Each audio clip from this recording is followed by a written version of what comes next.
BYD ने start करा एक डी चेन सिस्टम।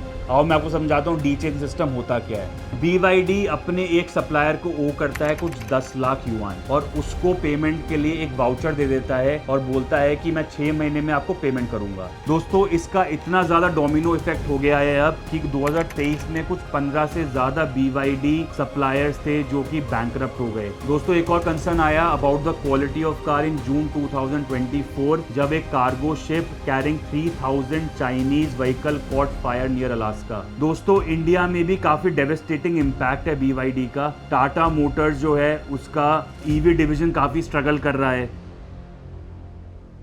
क्या आपको पता है कि चाइना में एक और एवरग्रैंड बनने वाला है? हाँ जी, बिल्कुल सही सुना आपने। एवरग्रैंड का नाम सुन के तो आपको याद आया होगा कि चाइना की सबसे बड़ी रियल एस्टेट कंपनी जो 2021 में कुछ 2.5 ट्रिलियन युआन का कर्जा लेकर कोलैप्स हो गई थी। रातों रात millions of people lost their savings और मार्केट ग्लोबली क्रैश हो गई थी। और अब एक्सपर्ट्स कह रहे हैं कि BYD, जिसको टेस्ला किलर भी कहते हैं, वो ईवी मार्केट का एवरग्रैंड बन सकता है। एंड ट्रस्ट मी, ये स्टोरी इतनी शॉकिंग है कि ये सुनने के बाद आपका पूरा नजरिया चाइना ईवी के लिए चेंज हो जाएगा। इस वाली वीडियो में दोस्तों आज हम एक्सपोज करेंगे BYD का कुछ 323 बिलियन युआन का हिडन डेट और कैसे वो अपने सप्लायर्स को एक्सप्लॉइट कर रहा है। चाइना की ईवी इंडस्ट्री में चल रहा एक फेक सेल स्कैम और इन सब का इंपैक्ट इंडिया पर क्या होगा। तो दोस्तों fasten your seat belt because ये वाली राइड थोड़ी बम्पी होने वाली है। तो शुरू करने से पहले हम समझते हैं कि BYD है क्या और ये कैसे इतनी ज्यादा इंपॉर्टेंट कंपनी बन गई।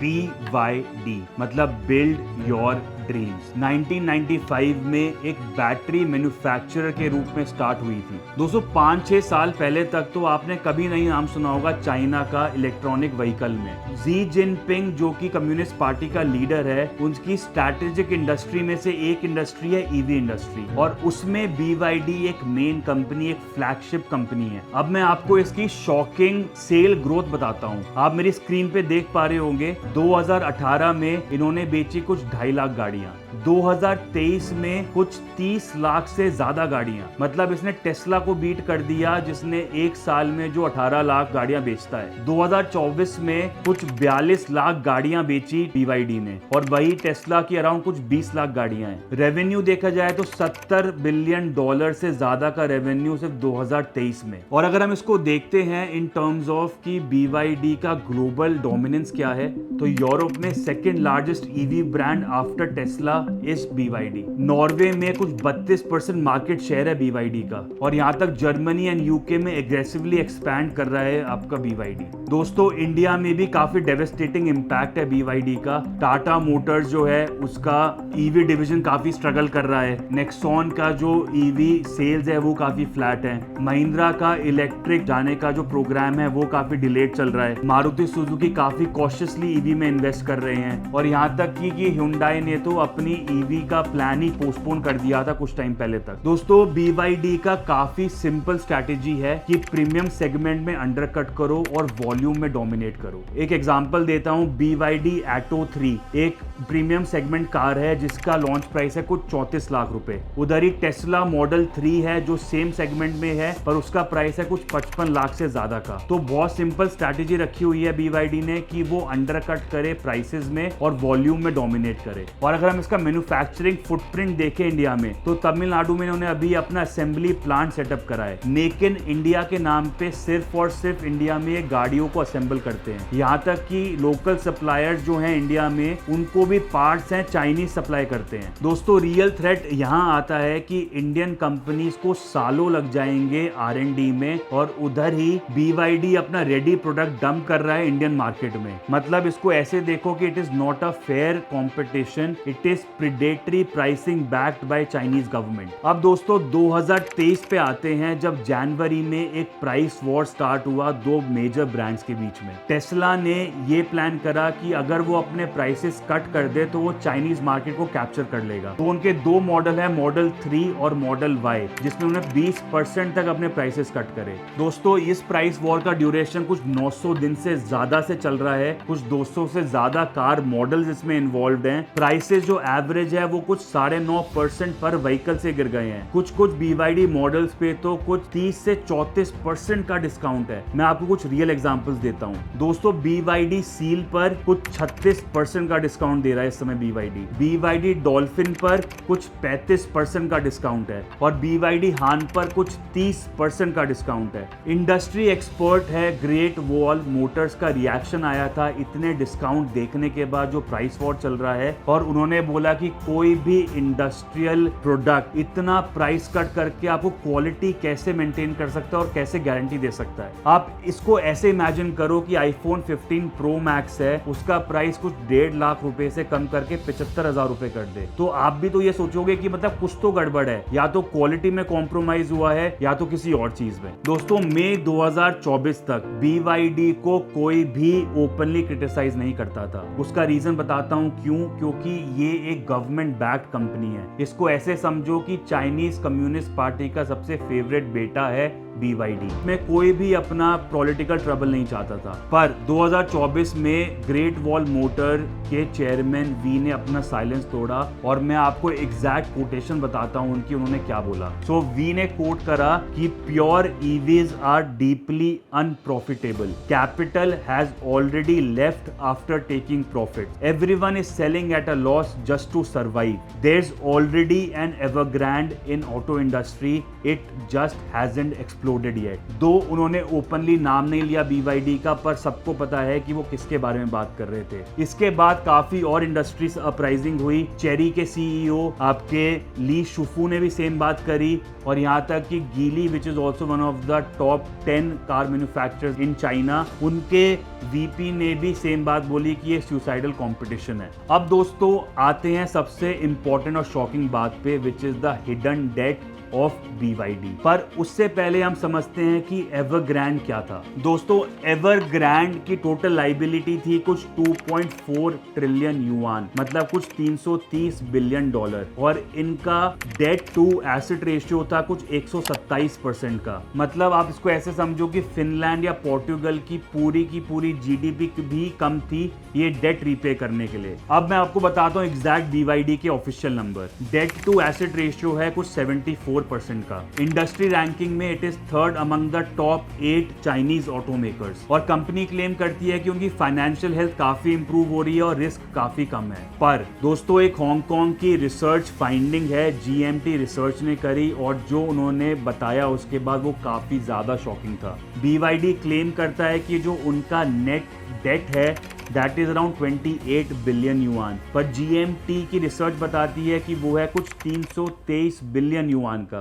दोस्तों मतलब 11.5 गुना ज्यादा, और ये चीज है जो 28 बिलियन युआन की रिपोर्ट करी जा रही है BYD की तरफ से। अब दोस्तों ये कैसे हुआ, कि मतलब ऐसा क्यों है कि BYD बोल रहा है कि जो उनका ऑफिशियल नंबर है वो है कुछ 28 बिलियन युआन का, पर जो GMT रिसर्च है वो बताती है ये है कुछ 323 बिलियन युआन का। दोस्तों इधर एक evil genius accounting trick use करता है BYD। दोस्तों BYD कुछ अपनी 5% ऑफ टोटल लाइबिलिटीज पे, मतलब 5% ऑफ टोटल लाइबिलिटीज पे इंटरेस्ट पे करता है। उधर ही अदर चाइनीज ऑटो मेकर्स कुछ 15 से 17% ऑफ द टोटल लाइबिलिटीज पे इंटरेस्ट पे करते हैं, और ग्लोबली देखा जाए तो 50% से ज्यादा जो लाइबिलिटी है उस पे इंटरेस्ट पे किया जाता है। इसका मतलब क्या है दोस्तों? इसका मतलब ये है कि BYD लोन ही नहीं ले रहा, वो सिर्फ और सिर्फ अपने सप्लायर से बोरो कर रहा है। दोस्तों एक नॉर्मल बिजनेस साइकिल देखो तो सप्लायर ने डिलीवर करे गुड्स, कंपनी ने पे करा विद इन 30 to 60 डेज, मतलब 1 से 2 महीना, और अगर कंपनी के पास कुछ कैश क्रंच है तो कंपनी ने पैसा बोरो करा बैंक से और फिर पे करा, और जो बैंक से बोरो करा है पैसा उस पे इंटरेस्ट पे करा। पर दोस्तों BYD की साइकिल बताता हूं मैं आपको। BYD अपने सप्लायर से गुड लेती है, BYD बोलती है कि पेमेंट कुछ 275 दिन या उसके बाद मिलेगी, मतलब ऑलमोस्ट 1 साल के बाद। कोई बैंक लोन नहीं चाहिए इसमें, और वर्किंग कैपिटल आपकी यूज नहीं हुई, और सप्लायर को फोर्स किया जाता है वेट करने के लिए। ग्लोबल स्टैंडर्ड क्या बोलता है? ग्लोबल स्टैंडर्ड बोलता है कि जो सप्लायर को पेमेंट है वो 45 से 60 दिन में करी जाए।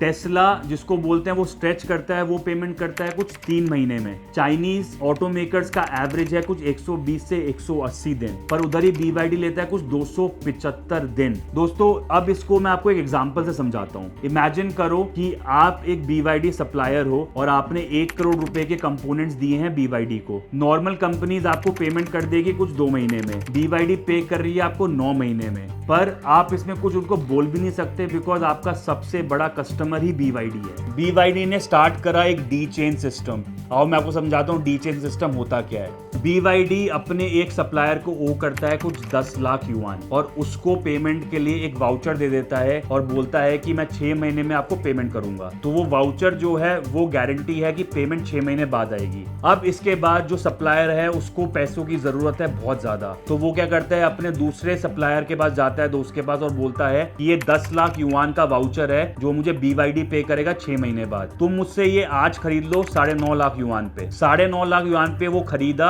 और वो खरीदने के बाद जो सेकंड सप्लायर था उसको कुछ 5% का रिटर्न मिलता है 6 महीने में, मतलब सालाना 10% रिटर्न। ये वाला वाउचर जो है सप्लायर B ले लेता है अपने पास। तो दोस्तों इसमें सप्लायर ने अपना ही खुद का नुकसान करके अपना जो पैसा था, क्योंकि उसको जल्दी चाहिए था, वो बेच दिया सप्लायर B को और वर्किंग कैपिटल फ्री में यूज कर लिया BYD ने। दोस्तों ये वाउचर इतने ज्यादा इंपॉर्टेंट अब फाइनेंशियल प्रोडक्ट बन गए हैं चाइना में कि ये ही ट्रेड हो रहे हैं इस होप में कि कुछ नहीं होता, एंड में चाइनीज गवर्नमेंट इनको बेल आउट कर लेगा। दोस्तों ये सिमिलर चीज हुई थी एवरग्रांड के साथ। It was same commercial bills जो एवरग्रांड ने दिए थे under a different name but similar concept. दोस्तों इसका इतना ज्यादा डोमिनो इफेक्ट हो गया है अब कि 2023 में कुछ 15 से ज्यादा BYD सप्लायर्स थे जो कि बैंकरप्ट हो गए। 2024 में कुछ 25 से ज्यादा सप्लायर्स थे जो कि फाइनेंशियल डिस्ट्रेस में थे। दोस्तों ये थी इनकी क्रिएटिव अकाउंटिंग, मतलब BYD अपनी बुक्स में इनको इस वाउचर को एज अ ट्रेड पेबल लिखता है, not debt, which is legally not wrong but it is morally very wrong. दोस्तों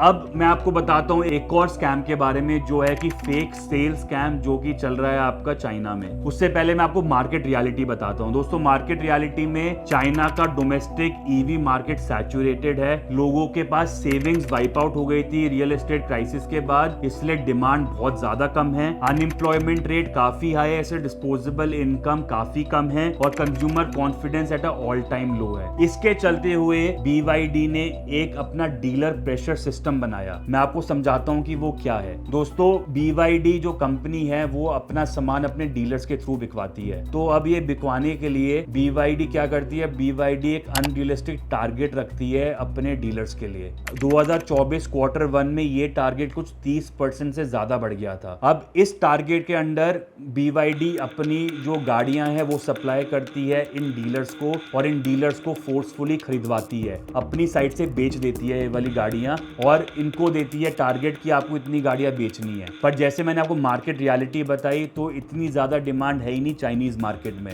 तो प्रॉब्लम क्या आती है दोस्तों कि अब सप्लायर्स के पास और जो इनके डीलर्स हैं उनके पास कुछ इन्वेंट्री है कुछ 2.5 महीने की। इंडस्ट्री का डेंजर लाइन है 1.5 महीना, आप ये लगाओ कि उसके भी ऊपर 1 महीने की इन्वेंट्री पड़ी हुई है इन डीलर्स के पास। इसकी वजह से डीलर ने स्टार्ट करा एक जीरो माइलेज स्कैम। मैं वो बताता हूँ जीरो माइलेज स्कैम क्या है। BYD ने अपने डीलर को फोर्स करा गाड़ी खरीदने की और ये गाड़ियां नहीं बिकी, तो अब क्या करते हैं डीलर अपनी इन्वेंट्री कम करने के लिए इन गाड़ियों को as a used car with zero mileage बेच रहे हैं मार्केट में। तो ये समझो कि गाड़ियां 2 बार बिकी, सेल में 2 बार रिकॉर्ड हुई। एक बार रिकॉर्ड हुई जबकि बिक गई थी BYD से डीलर के पास, और एक बार रिकॉर्ड हुई जब डीलर ने इसको एज अ यूज्ड कार बेची मार्केट में। कुछ 3 से 4 डीलर्स इन्वॉल्व हैं ऐसी प्रैक्टिस में, तो कुछ 2 से 3 लाख गाड़ियां तो सेल में ऐसे रिकॉर्ड हो जाती हैं। और दोस्तों इसका इंपैक्ट कंज्यूमर में इतना नेगेटिव है, आप अपने आप सोचो, एक कंज्यूमर ने ली नई गाड़ी ब्रांड न्यू महंगे प्राइस पे और दूसरी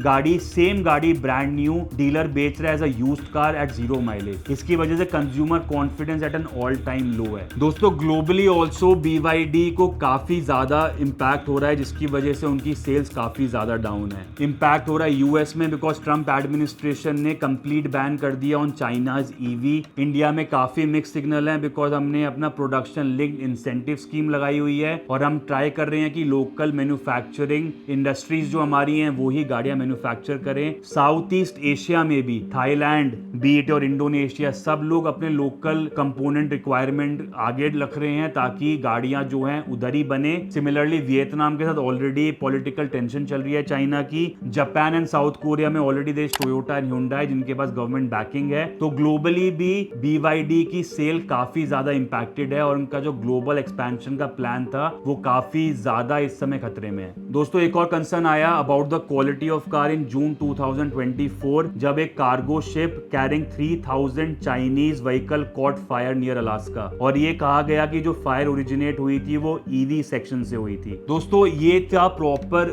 BYD क्राइसिस जो कि अनरेवल हो रहा है और जिसकी एनालिसिस हमने आपको अपने चैनल के थ्रू दी है। इसके साथ ही मैं आपको बताता हूं कि how BYD crisis can help India. सबसे पहली चीज कि मार्केट कॉन्फिडेंस काफी ज्यादा डाउन है फॉर BYD कार्स और चाइना +1 की स्ट्रैटेजी काफी ज्यादा इस वाले टाइम पे मोमेंटम गेन कर रही है। दूसरा इन्वेस्टमेंट अपॉर्चुनिटीज है बिकॉज ग्लोबल ऑटो कंपनीज अब ऑल्टरनेटिव्स ढूंढ रहे हैं कि चाइना के अलावा वो और का इन्वेस्ट करें। Tesla is considering India seriously. तीसरा बिकॉज स्ट्रगलिंग चाइनीज सप्लायर्स हैं तो उनके पास इस वाले टाइम पे राइट टाइम है to partner with Indian companies and better technology transfer हो सकता है इंडिया के पास। पॉलिसी एडवांटेज ऑलरेडी हमारे पास है बिकॉज इंडिया में जो पॉलिसी है ऑफ प्रोडक्शन लिंक्ड इंसेंटिव वो भी ये बोलती है कि गाड़ियां जो है मैन्युफैक्चर होनी चाहिए लोकली, और ऑलरेडी हमने एक ऐसी सक्सेस स्टोरी देखी है जिसमें टाटा और जैगुआर लैंड रोवर एक साथ मिले और उनमें सक्सेस आया and we know about the car now Land rover